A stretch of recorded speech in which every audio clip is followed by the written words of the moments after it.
थांनाय गोलाव समाव हाग्रामानि आमोलाव एबा बिपिएफ सरकारनि समाव 10 बोसोर सिगां लुजानाय रोंगौथि जौगाथाय मावख'आ आथिखालनि हाबि हाग्राजों बेंखन जानाय मोनसे भुट बांलायाव सोलायबाय।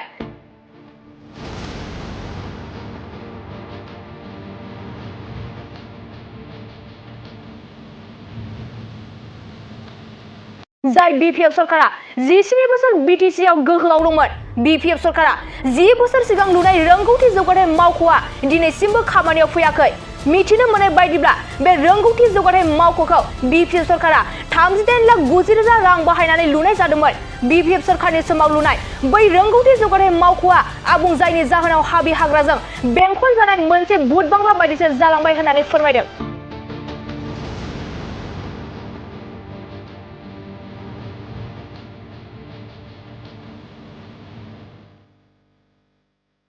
बाक्सा जिल्ला मुसलपुर सदर टाउननि सिङाव थानाय कमलाबारि ओनसोलाव हाग्रामा महिलारिनि आमोलाव लुफुंजानाय रोंगौथि जौगाथाय मावख'आ बिपिएफ सरकारनि दैदेननायाव बै रोंगौथि जौगाथाय मावख'आ आथिखालाव हाबि हाग्राजों बेंखन जानानै मोनसे भुट बांला बायदिसो जालांबाय।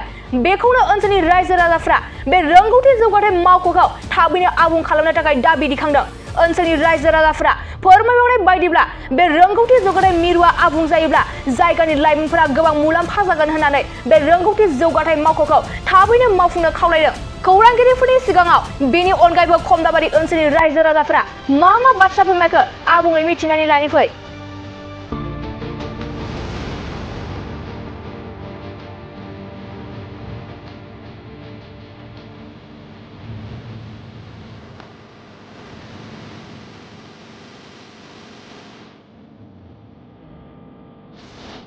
বনাইছিল মানে ৰাইজৰ সুবিধাৰ কাৰণে স্কিম ডেভেলপমেণ্টৰ কাৰণে কামটো কৰি দিছিলে, ঘৰ চৰ বনাই দিছিলে। এতিয়া ঘৰ বনাৰ পিছত এতিয়া কাম চাম চলাই নাই। কেইদিনমান মাজত চলিছিলে, ইও বন্ধ হৈ গ'ল। কিয় বা বন্ধ হৈ গ'ল এইটো আমি নাজানো। এইখিনিয়ে আৰু এতিয়া জংঘল মাজতে থাকিল। এতিয়া চাফা কৰা মানুহ নাই, চকীদাৰ নাই, এনেকুৱাতে পৰি থাকিবই। এইটোৰ পৰা আচলতে স্থানীয় ল'ৰা ছোৱালীৰ এটা লাভ সুবিধা হ'লে লোকেলতো এই বস্তু স্কিম ডেভেলপমেণ্ট থাকিলে আমাৰ লোকেলৰ ল'ৰা ছোৱালীৰ কাৰণে অলপ সুবিধা হ'লো হয়।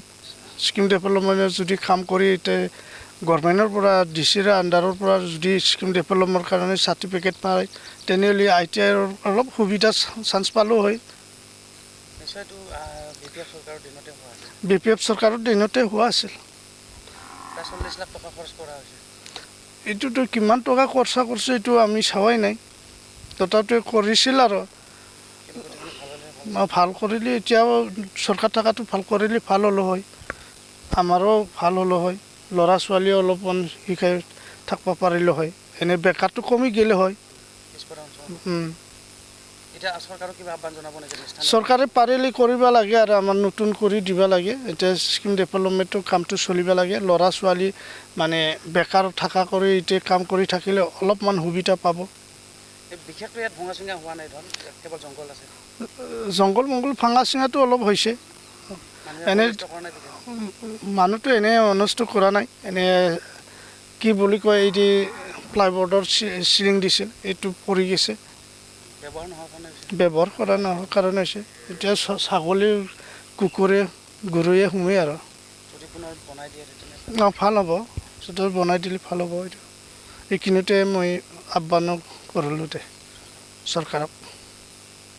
गोजोनथाव खौरां क'क्राझार सहरनि जेडि र'डजों नांजाबनाय गोजोनपुरी रयेल एनफिल्ड श'रुमनि गोजौआव थानाय सेन्ट्रेल भारत सेबक समाजजों गनायथि होजानाय IFABM इन्स्टिट्युट अफ पेरामेडिक्सआ नोंथांमोननो लानानै फैदों देहा जोथोन लाखिनायनि माखासे आयदा।